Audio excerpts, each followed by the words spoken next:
तो अभी तक हमने देखा था कि मुआन कहने लगती है कि जमारू भी तो काफी इनोसेंट है। इसके अलावा मैंने पिछले 19 सालों से जमारू को ग्रो करते हुए फील किया है, जिसकी वजह से अगर मैंने अवेकन होने के लिए इसके बॉडी को ले लिया तो फिर क्या यह इसके लिए बहुत ज्यादा क्रूएल नहीं होगा। अब इसीलिए हम देखते हैं कि मुआन ने कुछ करने का डिसाइड कर लिया था और फिर वो लीन से कहती है कि तुम इसके लिए मुझे माफ कर देना। तभी इसी बीच हम देखते हैं कि हेवनली डाओ भी फिर से इसके ऊपर अटैक करने के लिए कोशिश करता है, लेकिन इसके बाद भी हम देखते हैं कि लीन मुआन को कुछ भी नहीं होने देना चाहता था और इसीलिए वह फिर से इसके सामने आकर इसे रोकने के लिए रेडी हो गया था। इसके बाद वह मुआन से कहने लगता है कि तुम ऐसा कुछ मत करो और मैं चाहता हूँ कि तुम जल्दी से वापस जाओ। मगर हम देखते हैं कि मुआन इसकी बात मानने के लिए रेडी नहीं होती और कहने लगती है कि मैं नहीं चाहती कि तुम मेरे लिए अपने जान को रिस्क में डालो, क्योंकि अगर तुम सच में इसी तरह से फाइट करते रहे तो फिर मुझे लगता है कि आखिरकार इसके वजह से तुम्हारी सोल स्कैटर हो जाएगी, जिसका मतलब है कि इन सारी चीजों का कोई फायदा नहीं होगा। अब इसीलिए हम देखते हैं कि मुआन वहाँ से बाहर आने के लिए रेडी हो गई थी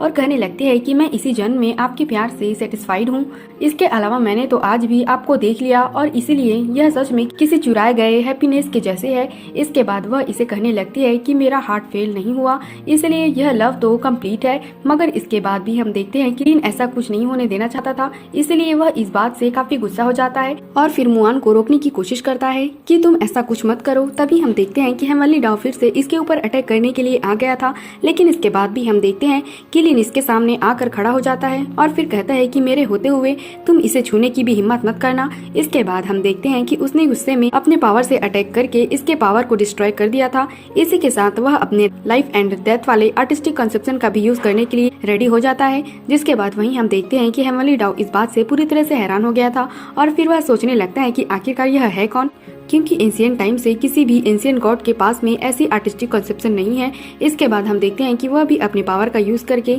इसे रोकने लगा था। जिसके बाद हम देखते हैं कि लीन स्क्रॉल वाले पावर का भी यूज करने के लिए रेडी हो जाता है। जिसके बाद हेवनली डाओ अब इसके सामने ज्यादा कुछ नहीं कर पाता और अब इस तरह से हम देखते हैं कि वो इसके सामने कमजोर पड़ने लगता है। लेकिन इसके बाद भी हम देखते हैं कि लीन इसे इतनी आसानी से छोड़ने वाला नहीं होता और अब वो अपने इमोर्टल स्वर्ड वाले पावर का भी यूज करके अटैक कर देता है। जिसके बाद हम देखते हैं कि हेवनली डाओ इसे रोकने के लिए कोशिश करता है, लेकिन फिर भी वह इसके सामने ज्यादा कुछ नहीं कर पाता। वहीं दूसरी तरफ हम देखते हैं कि लीन मुआन के पास आता है और फिर उसे कहता है कि तुमने ऐसा क्यों किया।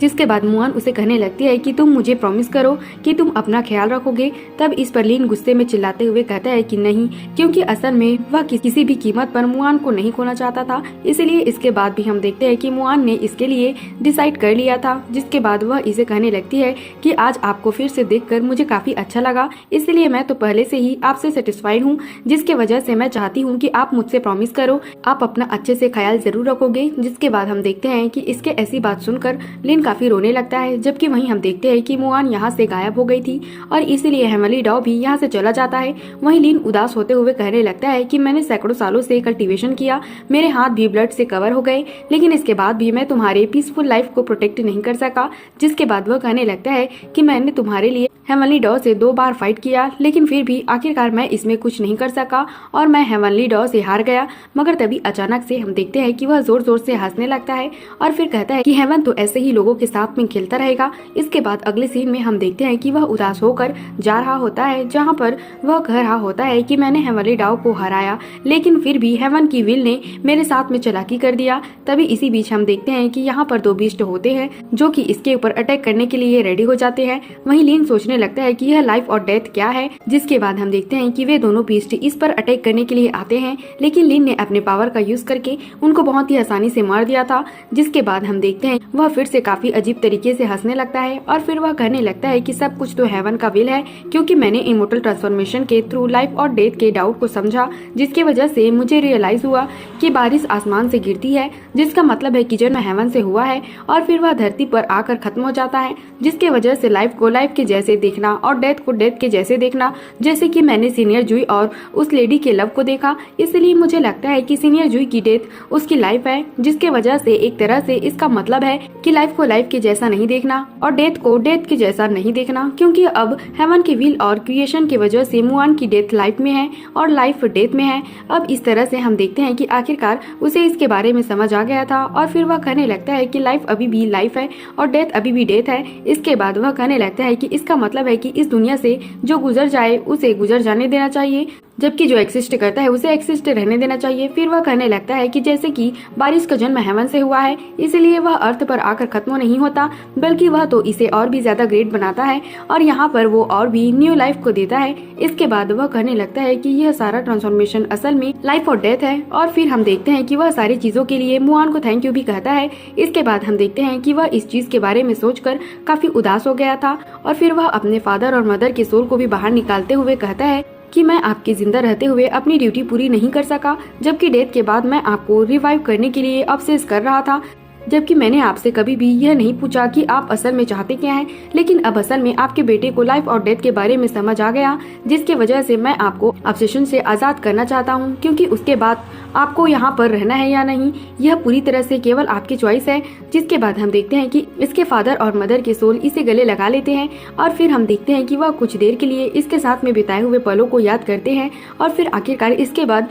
वे यहाँ से गायब हो जाते हैं। जिसके बाद हम देखते हैं कि लिन इस बात से काफी गुस्सा हो जाता है और फिर वह काफी जोर से चिल्लाता है। लेकिन तभी अचानक से हम देखते हैं कि इसके सामने एक के बाद एक बहुत सारे सीन क्रिएट होने लगते हैं और फिर इसके कुछ देर के बाद हम देखते हैं कि सब कुछ यहाँ पर शांत हो गया था। जिसके बाद लिन कहने लगता है कि अपने लव डन को खोना लाइफ और डेथ के बारे में समझने के लिए अलाउ करता है, जबकि हमेशा के लिए अपने किसी लव डन से दूर होना लाइफ और डेथ का आर्टिस्टिक को परफेक्ट करने की ओर लीड करता है। और फिर वह इसके बारे में याद करके कहता है कि यह कितना ट्रेजिक है। मगर इसके बाद अगले सीन में हम देखते हैं कि वह हेवनली पर्ल में आ गया था, जहाँ वो कहने लगता है मैंने जमारू को वापस जो स्टेट में भेज दिया, इसके अलावा मैंने अपने से रिलेटेड उसके सारे मेमोरी को भी इरेज कर दिया ताकि वहाँ पर वह एक नए लाइफ को शुरू कर सके। लेकिन इसके बाद भी हम देखते हैं कि वह मुआन के सोल के सामने आता है, जहाँ वो उसे कहने लगता है कि तुमने मेरा 300 सालों के लिए वेट किया था, लेकिन मैं तो असल में इसके लिए बिल्कुल भी रिपेयर नहीं कर सका। लेकिन इसके बाद भी मैं तुमसे कहना चाहता हूँ कि चाहे कुछ भी हो जाए, मैं तुम्हारे साथ रहूंगा जब तक कि मेरी सोल पूरी तरह से खत्म नहीं हो जाती। इसके बाद हम देखते हैं कि वह इसके सिर को किस करता है और फिर उसे कहता है कि मुआन तुम इसके बारे में कोई चिंता मत करना और मैं चाहता हूँ कि तुम मेरा वेट करो। फिर वो कहने लगता है कि आज से भी ज्यादा ताकतवर बनकर ही मेरे पास में इतनी पावर आ सकती है कि मैं अपने लोगों को बचा सकूं। इसके बाद वो टेलीपोर्टेशन फॉर्मेशन को एक्टिवेट करते हुए कहता है कि अब तो मैं सोल ट्रांसफॉर्मेशन से केवल आधे स्टेप दूर हूँ, जिसकी वजह से मुझे जरूर ही सुजाकू में वापस जाना चाहिए ताकि मैं अपने ताकत से सोल ट्रांसफॉर्मेशन में ब्रेक थ्रू कर सकूं। और अब इतनी बात कहने के बाद हम देखते हैं कि वह यहाँ से निकल गया था। जो सीन दिखाते हुए यह एपिसोड यहीं पर खत्म हो जाता है। तो अगर आपको एक्सप्लेनेशन अच्छी लगी हो तो हमारे चैनल को सब्सक्राइब और लाइक जरूर करना। Thanks for watching.